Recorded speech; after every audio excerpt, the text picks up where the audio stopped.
Hi everyone, Bonnie here. I'd like to apologize for the shitty quality this video is going to be because I am working from my laptop. My phone is being a brat and doesn't want to cooperate. So just you work with what you got. Anyway, as you can tell from the title, these are the Why Witchcraft hashtags created by Lennon Smith. It's 13 witchy questions, and I love her hashtags because they make you think deeper about yourself. And I loved watching all the ones from that I'm already subscribed to. I love hearing your answers and getting to know you a little bit more, and I'm hoping that you get to know me a little bit more and you enjoy it. Anyway, there's 13 questions. I'll just start from the beginning. So, question 1. When was your first encounter with the word witch? I would have to say fairy tales. In Puerto Rico, there's like different ways of handling things. So, not handling things. Not quite witchcraft per se. It's more like folk traditions. And there's Santeria, which is the Yoruba tradition of working with the saints and the Yoruba orishas as well, and working them together. There's espiritismo, which is like a spirituality. It's literally called spiritism, and those are mostly healers. And then there's brujeria, which is witchcraft, a direct translation of witchcraft, but usually that's seen in like a baneful thing. That's mostly for people who do like curses or hexes and stuff like that. So the brujeria was usually frowned upon. So like if you fell in love with somebody and you weren't certain about it, you'd think it was brujeria put on you, or if you feel cursed, it's brujeria has been put on you, kind of thing. So, but it would have to be like the fairy tales. My mom's um, favorite fairy tale was Beauty and the Beast, and she would read it to me all the time. And I always thought of the enchantress as a witch, and that was like my first foray into it. But yeah, that was like one of the first stories that I learned how to read was Beauty and the Beast, and that was like my first introduction to like magic per se, because magic was all around. We're very um,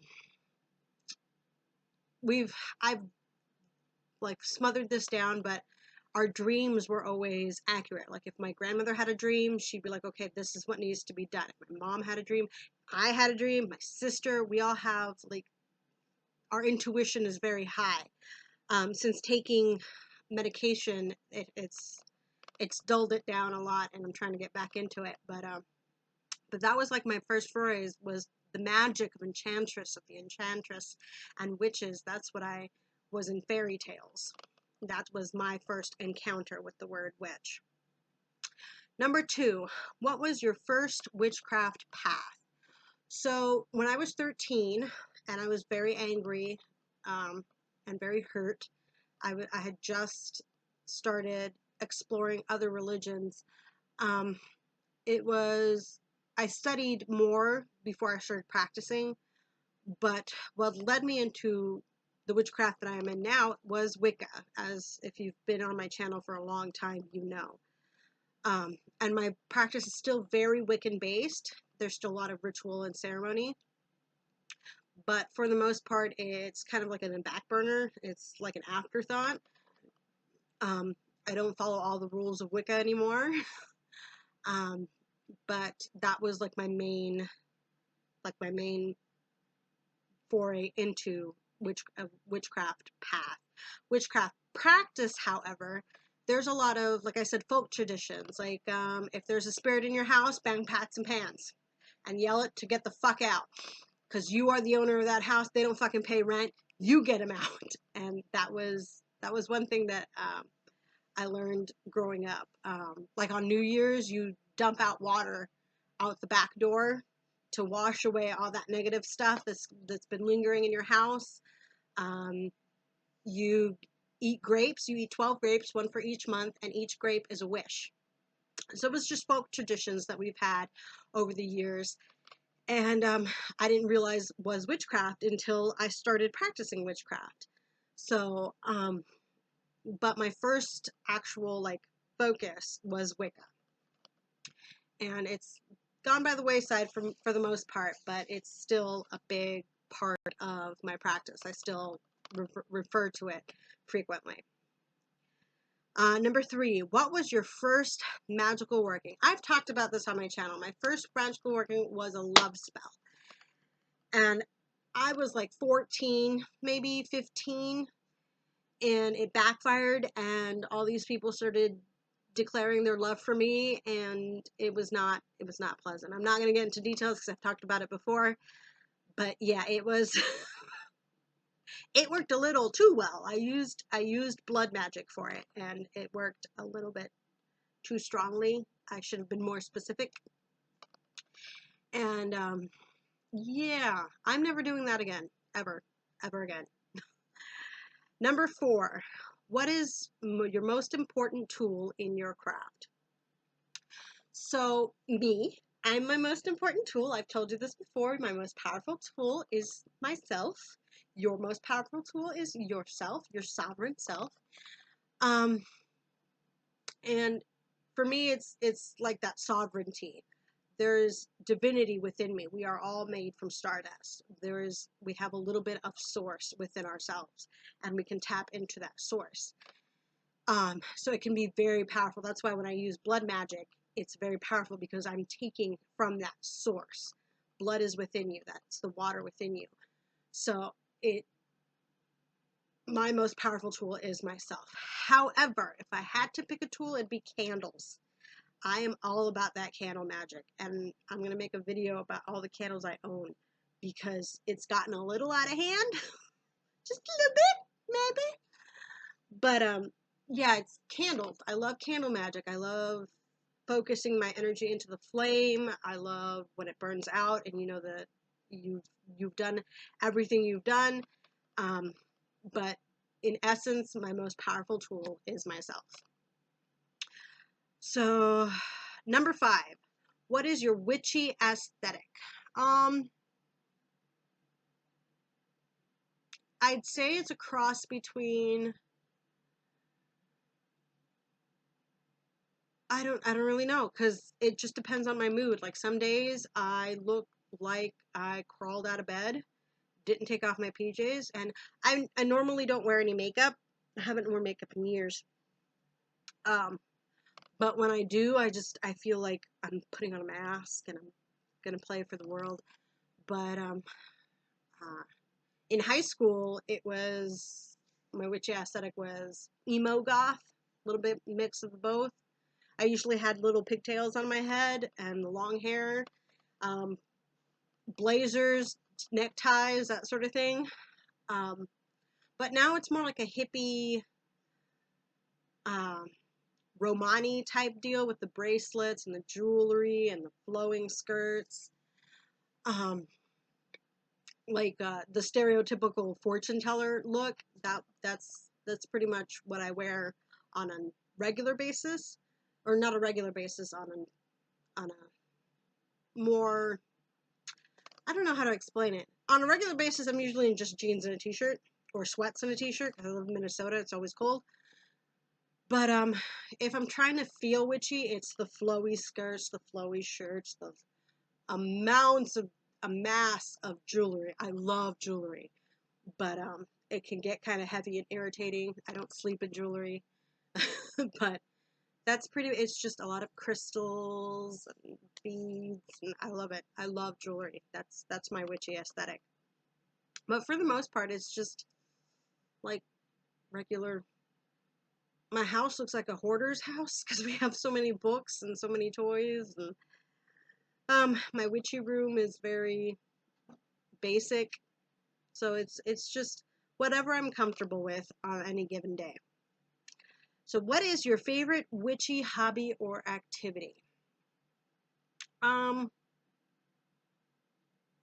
We like to go what we call exploring.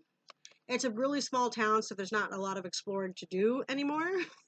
But we like to go to our park here, and there's a nature trail, and we like to go every season. And when I'm there, I pick acorns and I pick pine cones, and I look at the flowers, and if there's anything there that I might like. There was mullein one day, and my daughter's like, "Can we make tea?" And I'm like, "We are not just grabbing things from the park, but like plantain, mullein, and uh, we have a little app on our phone that tells you what kind of plant it is. Sometimes it's completely accurate. Sometimes it just kind of gives you a general, so we don't usually pick if it's just general, but um, I like exploring and looking at plants and collecting herbs and spices and growing things, and that's my most witchy hobby. I like creating things with my hands. I crochet and I knit, and so I like getting my hands dirty, for lack of a better term. I like getting my hands dirty. So number 7, what is your favorite witchy animal? My favorite animal is a bear. Bears are close to my heart. When I was going through my abuse and I was kind of detaching myself from the abuse, I would go into my head and my spirit self would be a bear. And um, bears have always shown up for me, spiritually anyway. I've never seen a bear in my real life. I hope never to see a real bear in my whole life because that would make me panic. But bears are pretty awesome. I love bears. As for like a pet, I love cats. I have 2 of them now. I did have 2 before, but I had to give one back because she was not happy here. She was very, very scared of because there's 6 of us, so she was very scared. But I love cats. I do love dogs. I think every animal is pretty witchy. When I was pregnant, we had 3 cats and a dog, and I would like take a nap on the couch, and every time I would wake up, there's literally all these animals on top of me keeping me warm because we were living in Iowa at the time, and they were always following me. Every time I was pregnant, I had a cat or a dog following me everywhere just to make sure I was okay. So I have a fondness of all animals because they have that like sense of protection and family and love.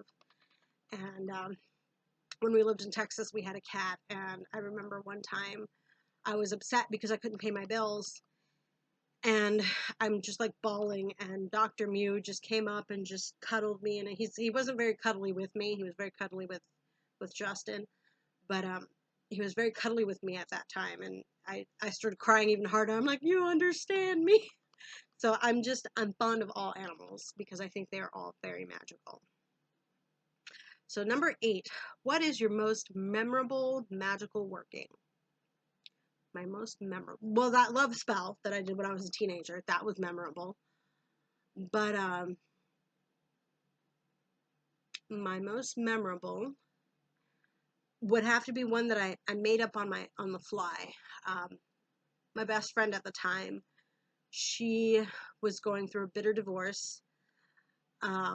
They had both been arrested for drug charges, and she had gotten clean. She was doing what she was supposed to, and the only problem that she was having was custody issues. Her ex-husband was trying to take the kids from her, saying that she was unstable, but he also had an addiction problem that he wasn't handling very well, and he was abusive to the kids, and she was trying to show that in court, but she didn't have any proof because she never, even when it was happening, she never went to the authorities. She always hid it. And so I had made a spell that it wasn't like a revenge spell. It was more like a truth spell to show in court what kind of person he really is. And it seemed to work. They found out that he was still using drugs, and that the kids spoke out and everything about his abuse, and it was, she won hands down. And while it could have just been the courts, it could have been coincidence, it worked really well. She ended up with the kids. She ended up losing them a couple years back because she messed up, and we're no longer friends because of it. But But yeah, at the time, that was like, I did it myself. I did this like big ritual and everything, and I worked really hard on it because it was really important to me, and that was like proof. Okay, this is my magic. This is gonna work. This is how it's gonna happen. And it was like boom. It was like fire. I loved it. Made me feel really powerful.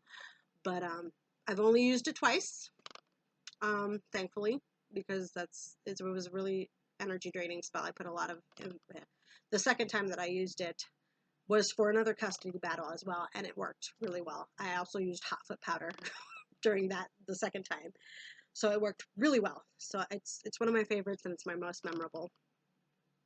So number 9, what is your most unpopular witchcraft opinion?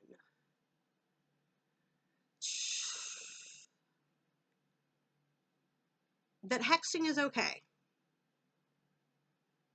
I don't know. Hexing is okay if it's done for a good reason.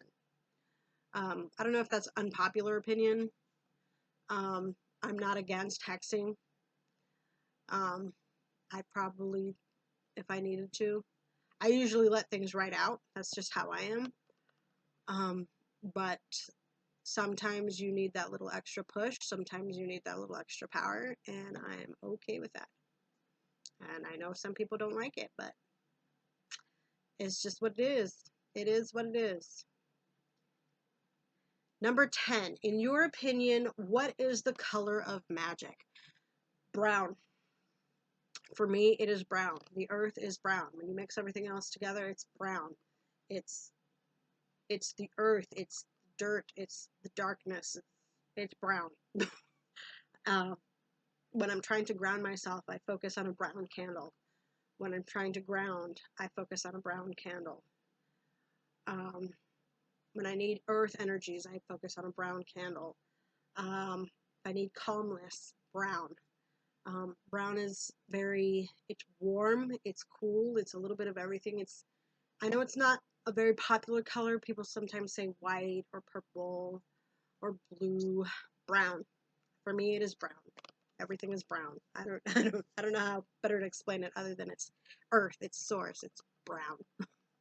When I worked this past fall, I worked at a soil treatment facility, soil sampling, and my job was to scoop soil in a crucible to be weighed and to check how much organic matter is in the soil.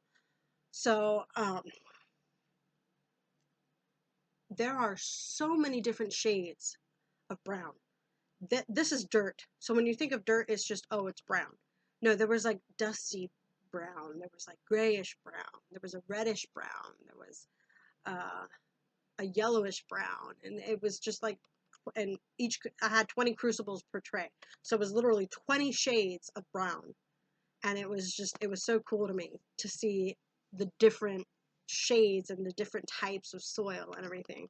And it was really cool, and that's what I see as magic, is brown. Number 11, what was the hardest lesson your witchcraft has taught you?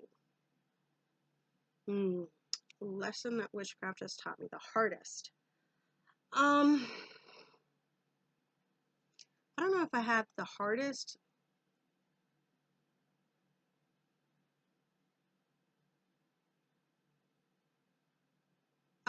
You have to be patient. That was the hardest lesson. Patience. Sometimes it's not going to work. Sometimes it will. Sometimes it's going to take time. Sometimes it'll come immediately. Sometimes it won't come at all. So it's patience. That was the hardest for me, is like when I really wanted something, I was just like, now, now, now, now, now. And I was forced to wait. And I hate waiting. I think I'm a relatively patient person, but sometimes it's just the patience. You gotta, ugh. And sometimes you don't get what you want because it's not what you need. And that was really hard for me to like wrap my head around. I'm like, well, I'm asking for this, I should get it. And sometimes I'd be like a petulant child, just like, well, it's mine, it should belong to me, I want it, kind of deal. And I had to learn patience. Patience, Padawan, patience. Number 12. What is your witchcraft's ultimate purpose? The purpose for me, it's healing for me. Not necessarily for other people, but for me. I do witchcraft for me and mine. If it's friends, family, I don't really do witchcraft for strangers because I feel like you need a connection for that. But it's for the betterment and enlightenment of myself. That's my purpose. I use witchcraft to help in prosperity, to help in wellness, to help. It's always to help something to better my life with my kids, to better the life of my family, to better the life of my friends. That's what I send it out for. I don't. It's not like material gain. If I need material gain, yes, I use it for that too. But for most, it's just for the betterment and health of myself and my loved ones. And number 13, last question. What is one big goal of your witchcraft? Right now, and I mentioned this before, I am trying to blend my mental health with my witchcraft. Usually I kept it kind of separate because I was unsure and insecure and afraid of what might come up, but I'm trying to blend dealing with psychosis and healing that and blending that with my witchcraft, because a lot of my psychosis is very, I want to say magical. Like I see things that aren't there and I hear things that aren't there, and sometimes those things are messages. Sometimes they're not. Sometimes it's just my brain that's bored. But I want to see the messages that I'm being sent by the universe, and I'm trying to blend that psychosis with my witchcraft and seeing where that takes me. It's gonna take some time and some experimenting, and I'm actually a little terrified about it. But I want it to be where I can deal with my psychosis without fear and blend it with my witchcraft to heal, and not necessarily cure, because there's no cure for schizophrenia, but to better adapt so that way I'm not always in the hospital. So that way I can take better care of my family, that sort of thing. It's just the biggest goal is to kind of not conquer psychosis, but to accept the psychosis into the witchcraft and make it work together to better my life, if that makes sense. But yeah, that's all 13 questions. I don't want to stay here very long. I do want to ask a question. How old do I look?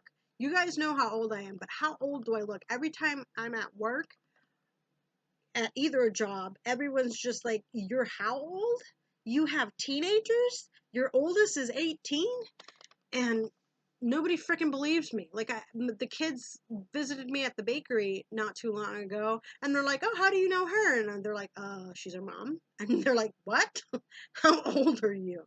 The oldest I've been getting is 25, which is nice because I'm 37. I'm almost 40. But yeah,